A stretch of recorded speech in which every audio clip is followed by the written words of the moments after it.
We have everybody here, so I'm just going to give the floor to Aria Krautenberg, which is the representative of the European Parents Association, which is also, I'm sure you know by now, on the fourth day of the week, a lead partner of the ELNE network. So Aria, the floor is all yours. Thank you. Thank you so much, Silvia, and my apologies to everyone for being late. Let me start by sharing my screen and giving you a brief overview on what we are going to talk about today. We're going to talk about a project that EPA is running, which is called HERMMES. So we're talking about media education in this project, a common endeavor for parents, teachers, and principals, and of course also for the students. And before we talk about this, I think that my colleague Ivar has also prepared a Mentimeter for this project. Did you, Ivar? And I will just go through my slides. But we will use it in the end. Okay, perfect. Very good. Yes. Then let me briefly introduce to you the project that we are running here. So HERMMES stands for Holistic Education, Resilience and Media Maturity in Educational Settings, which is a very long title. So the abbreviation, even if it sometimes leads to confusion, because Hermes is also connected to a Greek god, but only with one M. So what we're really trying to do here is to bring parents, teachers, and researchers together towards a development-oriented and age-appropriate approach to ICT, to information computer technology, and media education. Main objectives of this project are to establish a framework curriculum for media education that is fit for different education contexts in Europe and maybe also beyond. Why do we say different education contexts? I guess you're all aware that education is a member state's competence, that every education system in each of the countries is different, that the European Commission has already created with the DICCOMP framework, an overall framework that they would like to see implemented in all the countries, and on which we are also going to base this framework curriculum. Paula Bleckmann from Alanus University will then talk a little more about this. We are also creating a website to document good practices, practical material that can be used by teachers, schools, parents, and also the relevant research. And more in detail, we are going to produce guidelines for school policy on media education that are transferable and adaptable to the local contexts, but with a strong focus on parental involvement. We believe that if there is a very different, let me call it movie, a film running at home and at school, it will be very confusing for children. This is why we think that the collaborative work on this is so important. This also goes, of course, for the teacher trainings that we are developing, in-service and pre-service training, as well as train the trainers. Yeah? So also those who train the future and in-service teachers need training in this aspect. And then also parent trainings based upon another project that has been run by the European Parents Association, which was called Media Literacy for Parents, and where we already prepared quite some materials that are now being further developed and aggregated with new findings. So these are the partners here in our project, and you can see that we have quite a number of Waldorf-oriented institutions here, also two Waldorf parents associations, but also institutions that do not come from the vulvar field, for example, the Wittering School in the Netherlands, but also ourselves, the European Parents Association. And we have 2 universities on board, Alanus University and the Freie Hochschule Stuttgart. And I'm very happy that in a little moment, representatives of these 2 institutions will let you dive in more deeply into what has been developed and how we are envisaging this project. Here you have a few snapshots from what we have already been doing. Up in the right-hand corner is a picture from our first face-to-face meeting in Stuttgart that took place in September 2022, where we discussed the details of the working groups on curriculum, on school policy, and on the trainings. Then we have images here in the lower right-hand corner from a conference that took place in Conegliano in Italy at the Scuola Novalis, which is one of our partner schools, where we tested already some of the things that had been developed until this point in time, and where we got a lot of feedback from teachers, but also from parents. And then we had another session where we had the possibility to try out things with teachers, mainly teachers, educators in the Czech Republic, in Ostrava in October.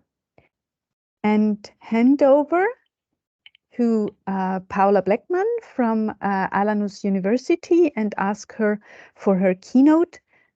Maybe she can tell us a little bit more about why, how, and what has been developed and how people have worked together bringing this about.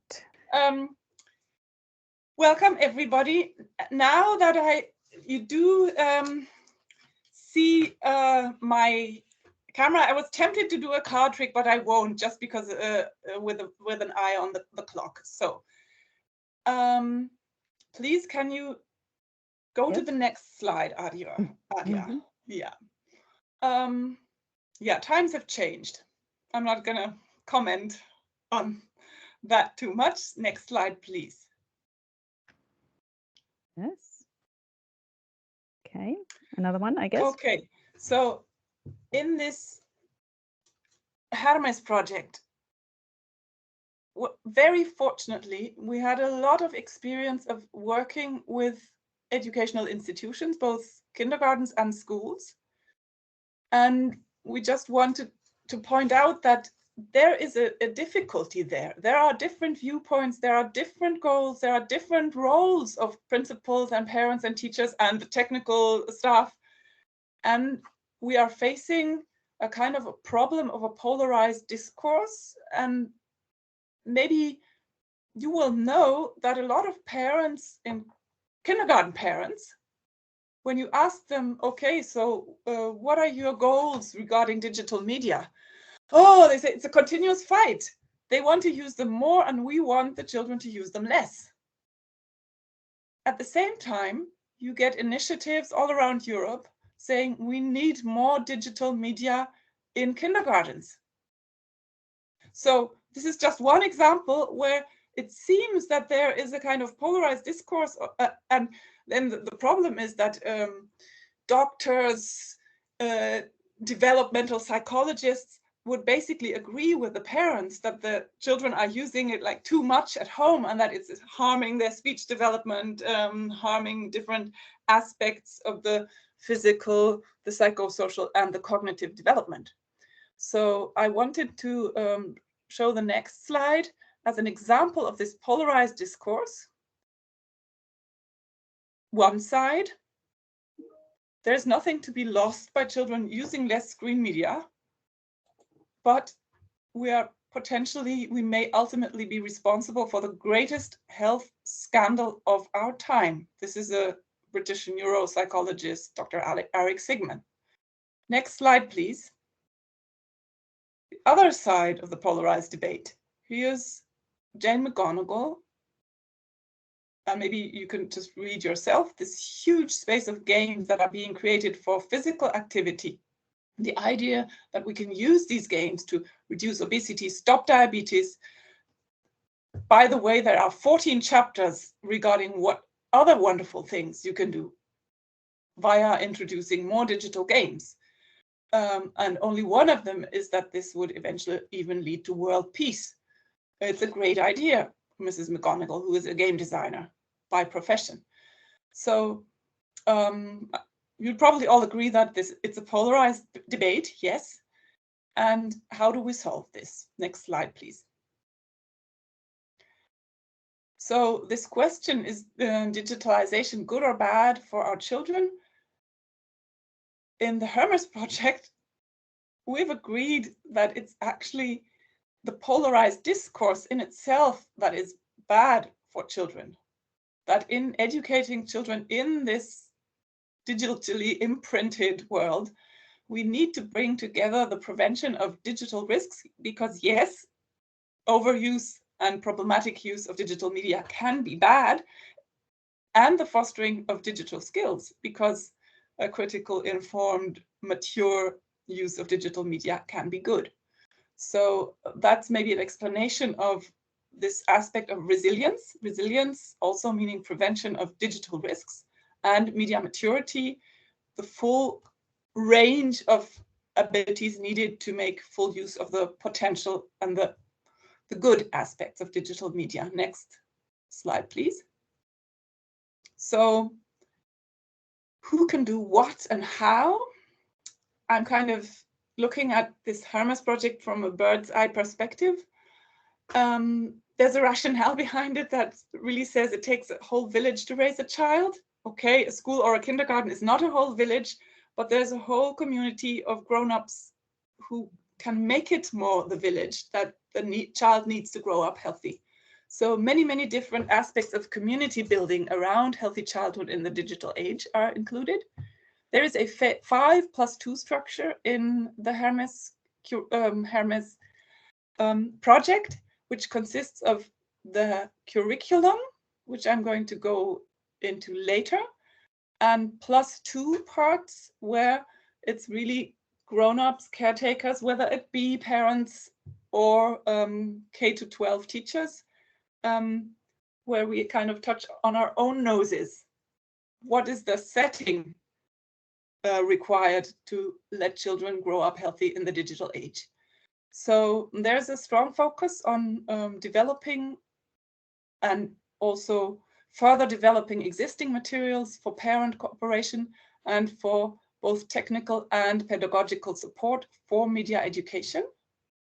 So in the HERMMES project, we think that it's also a responsibility of educational institutions to support parents in, for example, installing time protection and filter software on children's devices, to support them in maybe buying the first smartphone some years later, etc., etc. So a second part of this +2 is rules for educational institutions. So this could be rules for the use of personal devices on the premises. There's an interesting publication by the UNESCO on smartphone bans in schools, increasing academic performance, though this is only on smartphone bans for the students. So in HERMMES, we think more widely, like what are the rules for using personal devices for parents when they pick up their children from kindergarten? Good question, eh? Well, what does it do to the child that's been away from mom for 8 hours and you're gonna meet her, she turns away because there's an urgent call on the smartphone? So these are the kind of case examples that we are developing. Even Arya, it's such fun to do this together with you in one subgroup of the HERMMES project. Then it's really a section where we didn't know, because it touches on both the home and the educational institution, a whole section on self-reflection of caretakers regarding their own use of especially digital screen media. And that's also one part that I have to keep short today, but it's very interesting to see the research that's accumulating on the effects of what is called background media exposition and technoference So the device use of caretakers interfering with their interaction with children and kind of indirectly potentially harming healthy child development. So kind of what we are bringing into HERMMES. Can you go back to the previous slide for a second? So this idea that for healthy childhood in the digital age, it's not enough to say, and that's, we're going to get to the part where it's all about what do teachers need to teach students, but to say this whole community, how could it be structured in such a way that it fosters resilience, that to put it in another way, that it's conducive to salutogenesis. Because there are, in a German list of digital risks for children and adolescents, 32 different digital risks. So you could start creating one prevention program for each. So data protection, something against cyberbullying, definitely something against internet gaming disorder, something else against sexting, sextortion, etc., etc. Or you could think about the question, what are the common risk and protective factors that many of these 32 risks have in common, and how do we build a school or kindergarten community that strengthens children in their personality, in developing their personality, so that they will be more resilient to hopefully maybe not 32, but 25 different digital risks later on.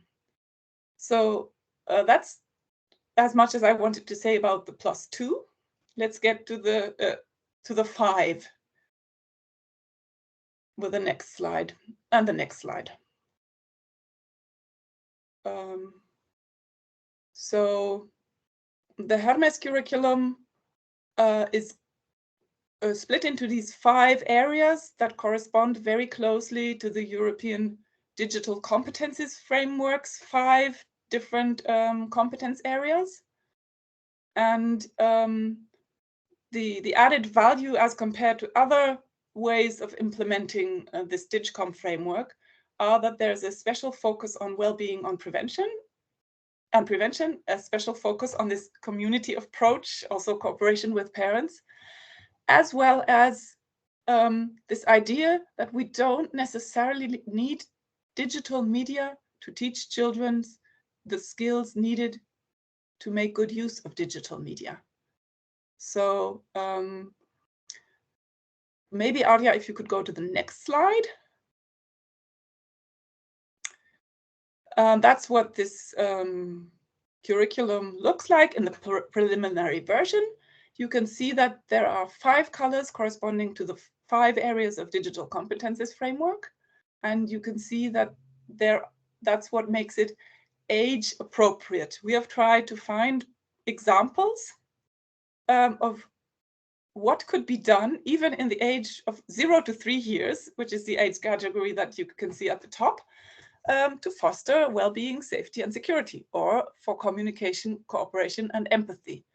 So it's structured horizontally by age groups and vertically by skill areas. Next slide, please. So a lot of work went into this. That's the primary school years, and then next slide, the upper school. Actually, this is not the upper school. This is the stars that mark all those activities where you do not need digital media to carry them out. So we will get some examples from Robert later on for that, because maybe you're thinking, how could that be done? And then we go to the upper school with the next slide. And I think I put a slide in. Can you do the next one? Now there's more digital and less activities that are again marked with this little star that do not require digital media use to carry them out. So to some, can you go to the next slide? Next one, I think that was not on purpose. Okay.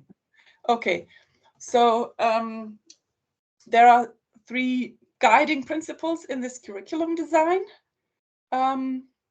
Next, please click. And they are applicable both to ICT education as well as to media education in the sense of active and productive. Can you click the next? I didn't know this was an interactive PowerPoint. I thought it was the whole slide in one. So, Okay. and the 3 guiding principles in the HERMMES curriculum are that, if possible, so as not to increase screen time, which is already too high from media use at home, analog before digital activities, producing before consuming, and transparency or graspability, something you can really see how it works, kind of understand the inner workings of the machine before using a black box where you just see the input and the output. Next slide, please. Okay, so I wanted to look very briefly at some examples. Here's one red line across IPO. So here's an activity from kindergarten. This is from the 3 to 6 years. Can you go to the next slide? This is a machine that HERMMES curriculum suggests could be used in kindergarten, which produces music, and it also introduces some basic principles of information processing machines. Go to the next slide. There's also a much smaller version that we recommend to use for older children because it requires some fine motor skills to work it and to punch the tiny holes so that you can then play Happy Birthday on it, for example. Next slide. Okay, there's another example here. Next slide. This is just a teaser, very briefly. It's from the part on media content creation. So this is about reproduction techniques. We have a whole chapter on how to do solar photography, for which you do not need a camera. You only need a blue sheet of paper and an object to place on it, sunlight, air, and water. To take it a step further, next slide. This can also be used for producing fake photographs, where on the end, the outcome, the right side, you can see Paula Bleckmann wearing a Black Forest Bollenhut hat. But it's actually a piece of cardboard that was cut. It's not a real Bollenhut, but you can't see the manipulation in the finished photograph. So we're kind of creating fake photographs, manipulating pictures in an analog fashion. Next slide, please. Okay, this is one part where I would ask Arya to stop the PowerPoint for a second so that you can see me better. I assume that there's a kind of function that makes in Teams that enlarges my picture. Is that correct? Yep. So I would like to play with Ivar today because I haven't seen you or corresponded with you in like months, so we can be sure that there was no previous talk between us. Ivar, I want to ask you to pick a number between 0 and 31 in your head. Don't tell anyone. And Okay. then I'm going to ask you some questions because I'm going to try to read your mind. That's what like magicians do. So if you could answer some questions while I close my eyes and try to focus on your thoughts. So the number that you have picked in your head, is it on this card? I can't No. see you because I've closed my eyes, so it would be great if you could put on the mic to make you audible. So it's not on there? No, okay. Is your number on this card? Yes. It's on there, okay. Let's take it one step further. How about this card here? No. It's not on there, okay. And this one? I can't see the last one. Okay, I have to open my eyes and yep. There too. It is not there too. It's not on there either. So this is the last card I'm going to ask you finally. Is your number on this card? Yes. Okay, Ivar, knowing you well and reading your thoughts, I think you must have picked the number 18. How you know? Is it correct? Yes, okay, great. Wow, it worked. I'm such a great magician. Can you put on the PowerPoint again, please, Arya? I'm afraid we don't have time to repeat this. I would love to perform the trick again and again with every participant, but let's get back to the PowerPoint. Next slide.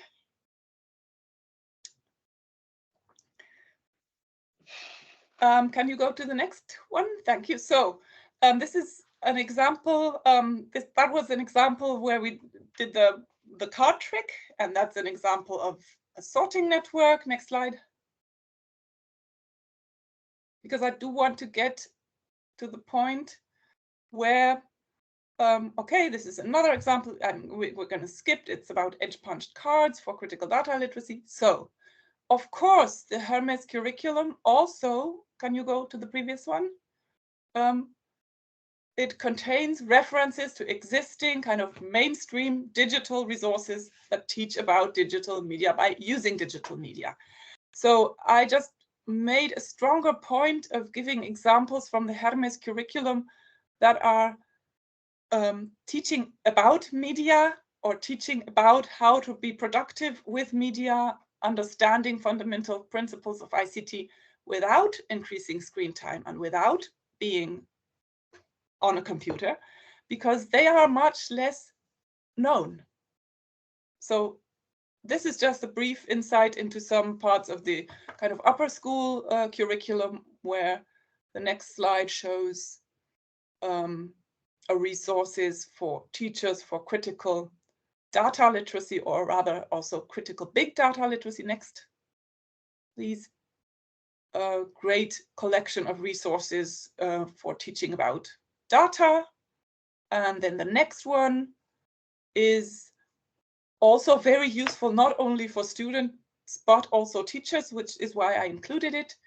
It's a tool for critical analysis of Edtech products. So schools who do use educational technology are very welcome to check out this alternative checklist, but we also want to empower the students themselves in teaching older students about how to ask these questions, like who makes this product? Who profits from it? Is AI involved?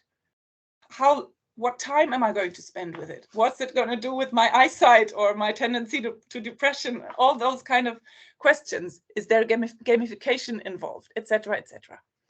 So if we could get to the end of my presentation, I have collected some encouraging results from previous projects of teaching about digital media unplugged. We start with the parent voice. Here's a mother talking about her daughter who learned this card trick at school. But it's not magic. It's not teaching about magic. It's, of course, teaching about fundamental principles of information processing machines.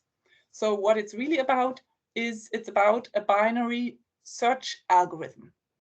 And this daughter explains to the mother.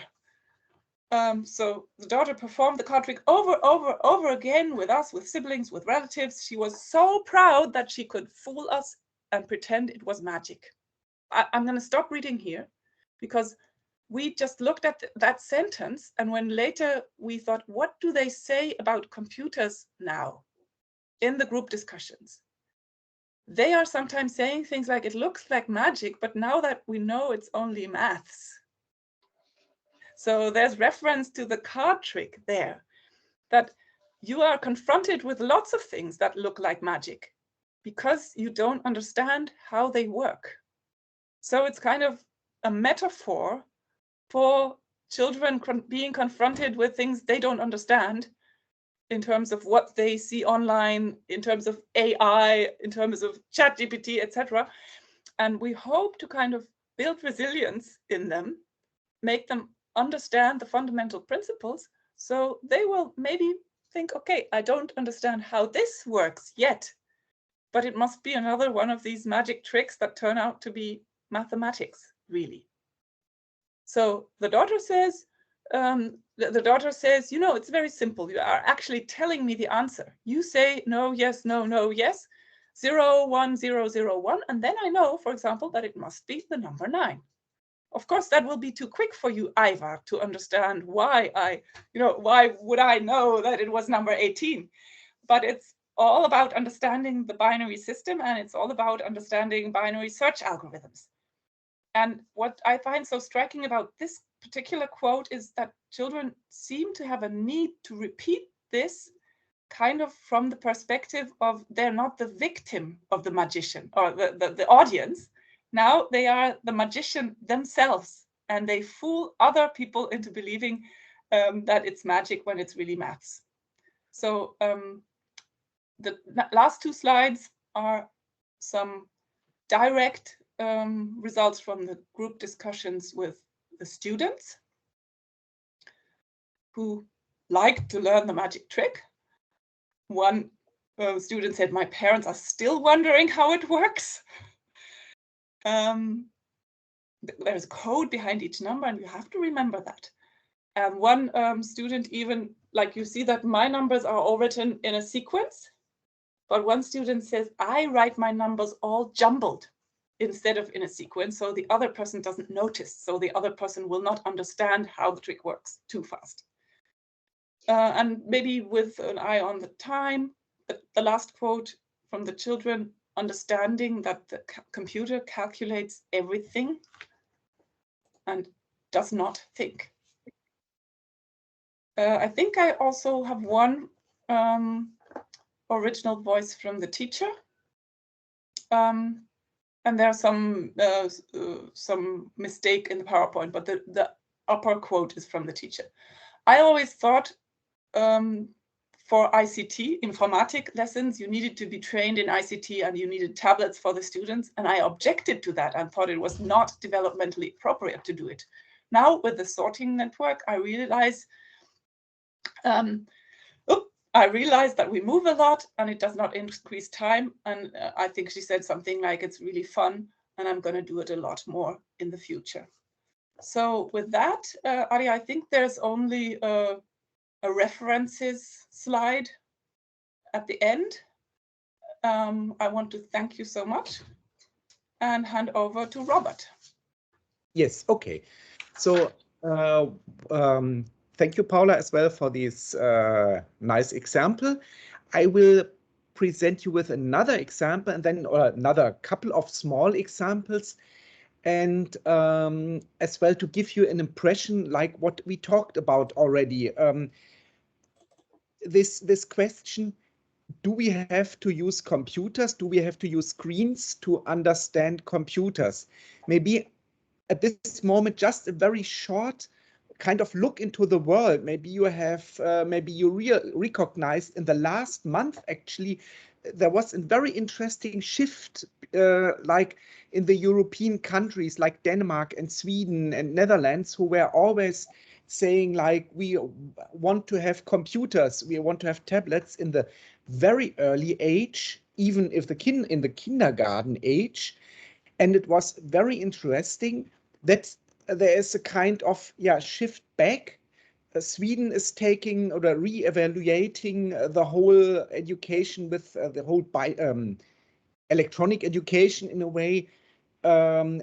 Denmark is just really, I mean, I just read an article in a newspaper where they said we have to take all these tablets out. It has just been too much. I'm talking about normal state schools, not schools with special ideas also. So it's very interesting that these countries have been very early introducing electronic media in very young age. At this point, really go back. Yeah. Florida is talking about a ban for social media for under 16-year-old, and Republicans and Democrats are working together, which is really rare in US. It was like 120 people in the parliament and 110 were voting in favor of this thing, this law. So I just wanted to mention this because in the last years, of course, since we started, we very often have this, or had these encounters, this, well, why are you so critical against electronic media? And I always say, no, we are not critical. We just start a little later. Yeah, it's nothing bad about this, but we would only start early if we would see an advantage. And what I will present you as an example is something that is called Computer Science Unplugged. I just need a second. So it's actually very interesting. It already was invented by somebody called Tim Bell in 1992. That's very interesting. It's he was a computer scientist in Canterbury, New Zealand, and actually he started just more or less by chance because his son was in primary school and they had this kind of idea that the parents were talking about the jobs. And so he was computer scientist and he thought, I cannot just tell the kids I'm sitting in front of a box and typing with my fingers some stuff. So he started inventing things on how to how to understand how a computer works without using a computer. And I'm just skipping this, and I just want to show you one thing.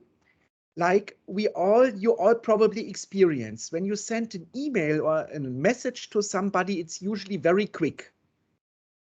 But if you include a picture, it takes longer. And if you make the mistake, including a movie, like you filmed something, you have to wait for ages. And the question is, why is this actually so? And if I talk with students as well, they say, yeah, we know this. But what can we do about this? Or can we make it a little quicker? And there's one example, like if I have a paper, like here, and I write, hello world on it, just normal paper. And you know, it's 200 millimeters wide, A4, like normal paper in Europe, 300 millimeters in height. So if I have to send this in the internet, I have to make it in little squares, something like this. So if each square is 1 times 1 millimeters, I have 200 squares in width and 300 squares in height. So this means these are 60,000 small pixels I would have to send. Like I would always have to say white or black, white, black. If it's 1/10 of a millimeter, which is normal, we have 2,000 times 3,000, which is already 6 million. So, and then you can understand, then the students understand, say, okay, 6 million, that's quite a lot. Now we understand why it takes so long. But the thing is, most of the paper is white.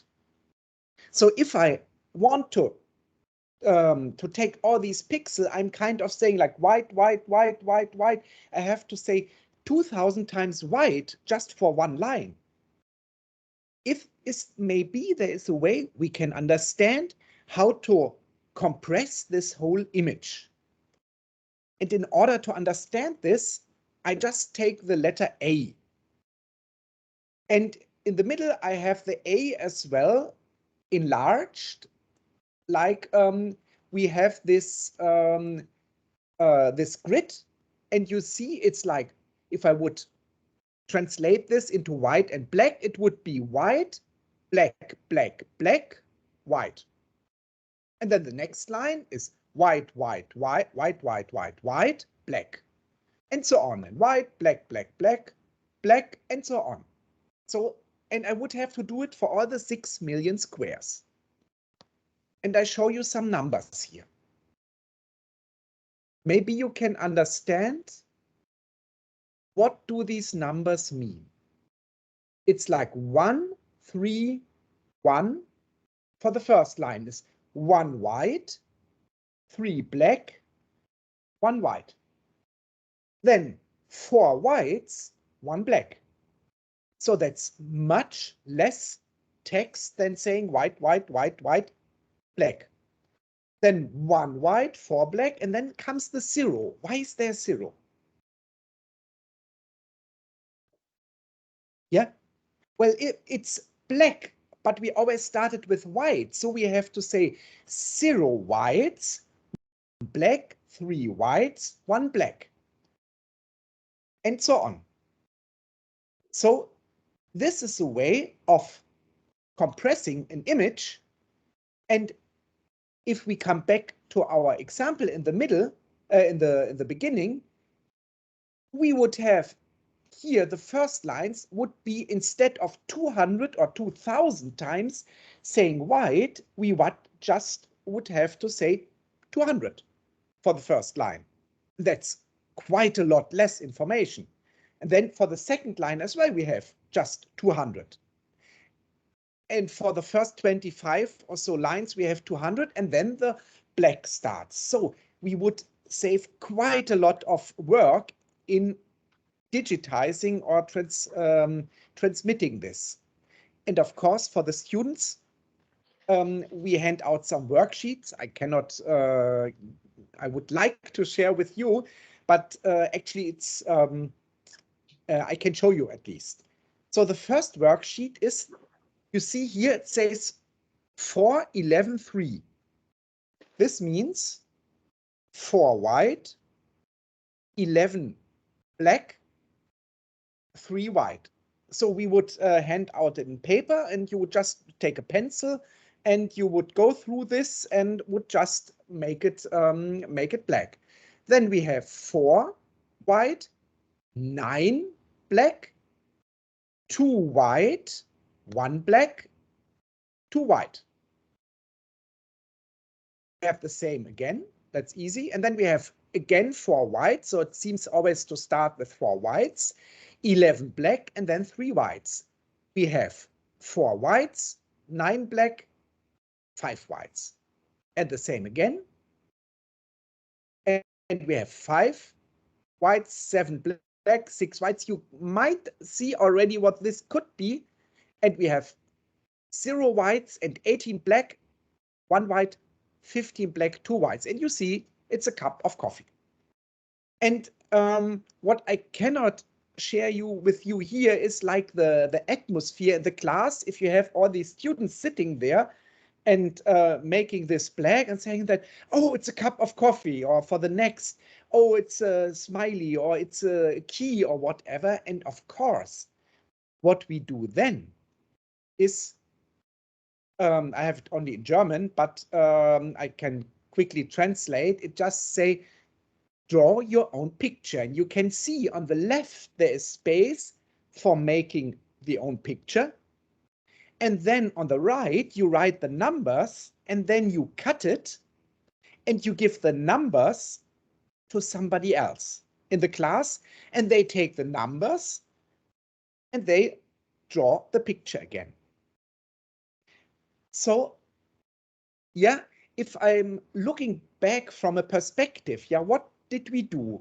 I mean, we just worked a little on paper, but we took up an example most students already know. If we do this in class 7 or 8 or so, they know from parents, or they know from older sisters or brothers that sending a movie or sending a picture can sometimes be a problem. And so we took this question, we kind of put it in an analog situation, we understood how it worked, and now we come back and we can say, yes, it's the so-called LZW algorithm. And it is actually used, for example, the only thing is this example doesn't work with young students anymore because this compressing algorithm, you all know the machine where it's used by the fax machines. But we have to find different examples for the 15-year-old because if I say fax machine, I asked actually a couple of weeks ago and 3 or 4 students still knew what a fax machine is. Isn't there something with paper where you can put copy paper or send papers? But so this was just an example to show you as well, like Paula did already, that you can kind of understand the world. And I had a similar experience with one student. She said then at the end or so, they experience, wow, that's quite a lot of work. And she said like, well, you know, the computer is really fast if he can do this this whole transmitting and translating so in a blink of an eye. But he's as well a little stupid because he's just doing this these black and white things or with colors. So, and we just think it's smart because it's so quick. And then I thought, wow, this really the goal is reached. They really experienced how this works. It's just following rules and doing what's given in this rule. Yeah, maybe, I don't know, should I give another example or should we keep it to this? Just from the time. Well, I'm not sure if there are any questions, then I would think we should take the questions first. Yes. And if there are no questions, then we can maybe offer another example. You should be able to raise your hand or just open your microphones if you would like to, or write in the chat and let us know. There's a chat function. There's also Q&A function if you have a question. Yeah, well, how did you do this, Paula? What a magical webinar. We will do something in person at one point, and then we can explain to you how this really works, because it takes quite some calculation to understand. Yes, please.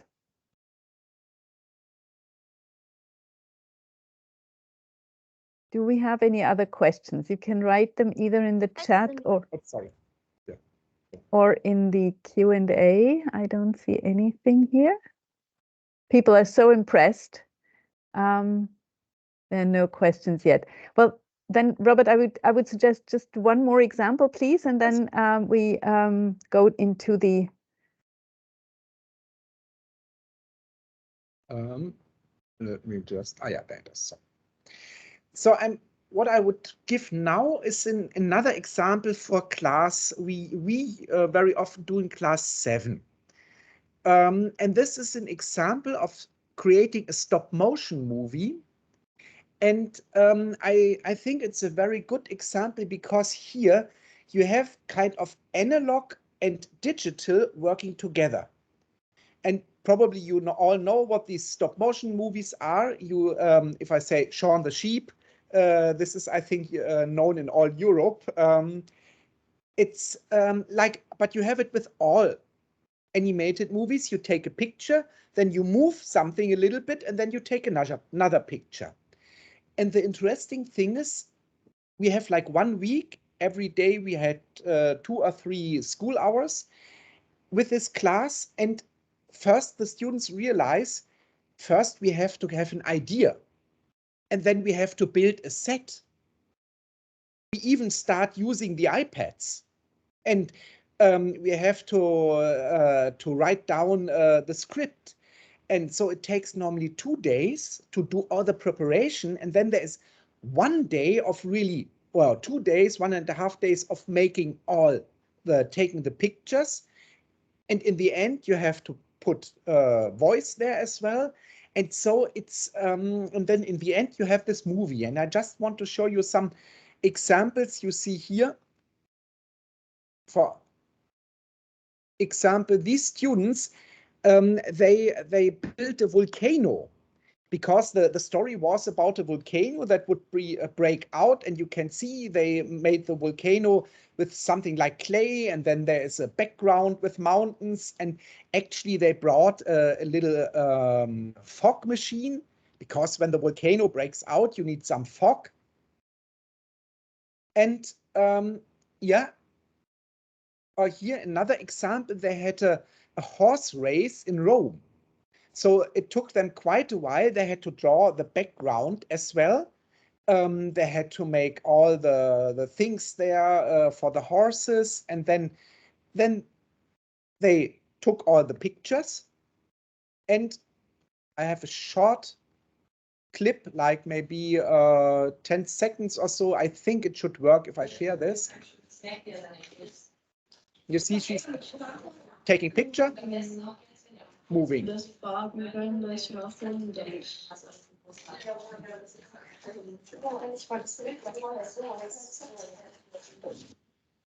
Yeah, and this is for one day of, and then they as well, they have this experience. Wow, this is quite a lot of work, and it's good that they have this experience, how much work there is in there, because if you have 10 pictures, 10 frames for 1 second, if you have 60 seconds, this means you have 600 pictures to take. So for 1 minute of movie. And maybe I just show you one movie that was created. It's called The Disappearing Horizon. And it was filmed from on top. And the figure there is just paper, white paper that was cut out. And the background is just a gray blackboard. Yeah, and I start, and I hope it should work.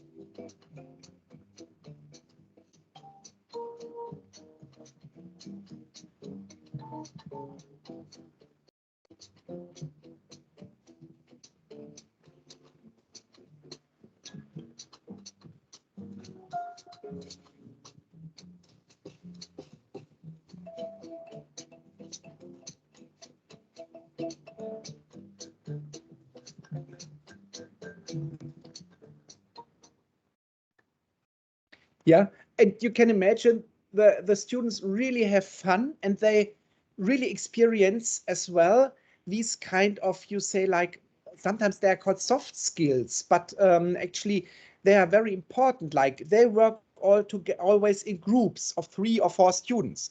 So they have to get the idea in the group. Yeah, and of course, one of the rules is everybody has to participate. They have to negotiate. How do we do this? They have to get ideas. How do we prepare the set? And then as well, they know, okay, we have to be done by Thursday. So this means we have to do the audio on Wednesday, but this means we have to be done with taking pictures on Tuesday or on Wednesday morning. So this kind of project thinking, not only making one step after another, but kind of thinking from the end. And with all these projects, you can really learn many of these skills as well. And as I said, I always like these kind of projects where you have like analog art and skills coming together with digital. And so I think it's a very good, very nice example one can make with a class where you really have everybody involved, and where you have like artistic and crafts parts as well. Thank you very much, Robert, and thank you very much, Paula. I think the examples were really striking. I hope you're all now really keen on getting to know more about our HERMMES project. We will have a website where things will be published, and there will be the possibility also to invite people to come to your place or to do webinars in schools or in other institutions to show you how to train other people. Yeah, we have had this ambassador training, as I told you, in Ostrava in the Czech Republic. That was a big success as well. So we would like to do that also with other people. Now, Ivar, our other technical wizard, has prepared a Mentimeter for us. Can you maybe show the Mentimeter and ask the question? If you take your digital device, then it should be possible to go to menti.com, if I remember correctly. And then you have a number there. And if you put in this number into the screen that it shows you, so if you're on menti.com and you are asked for a code, then you put in this 5469254, or you scan the code. It's easier to use the QR code. Okay. What was the most important keyword for you in today's webinar? So you have more possibilities. You don't need to basically choose one, but you can choose, even put in 2 or 3.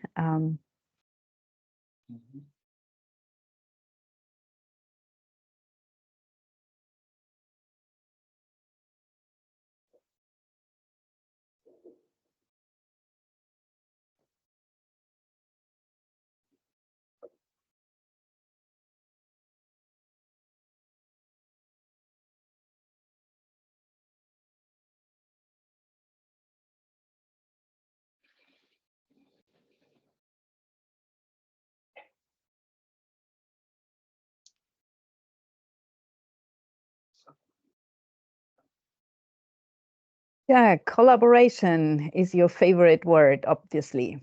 Analog, digital, no magic, calculation, it's not magic, inclusion, cross skills, polarized discourse. Yes, absolutely. Very good. Thank you very much indeed.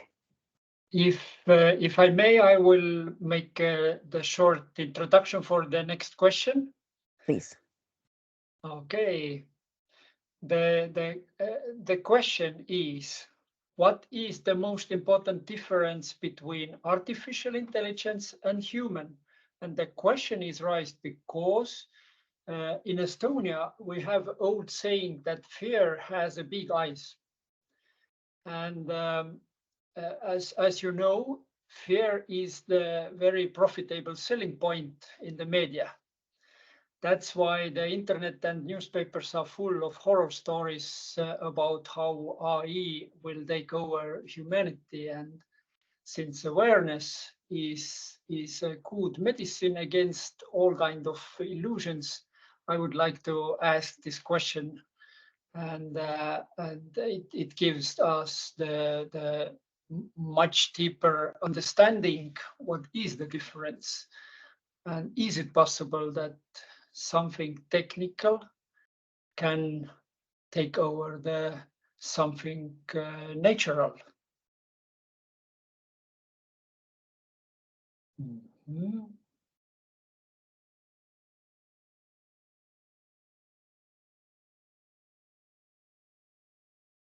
Question, yeah.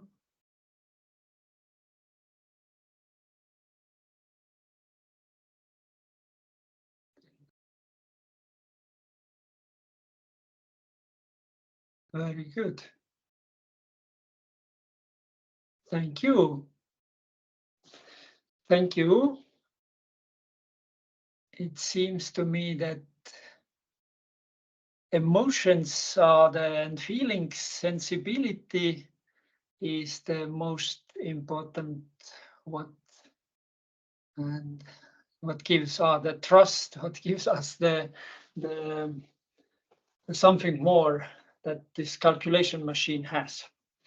And now I will give floor back to Harja to give it to Postjan, I think so. Yes, thank you. Thank you very much. Thank you to everybody for participating. Yes, I think there were two words that came up, especially in the last as answers to the last question. One was about emotions and feelings, and the other one was about speed and quickness.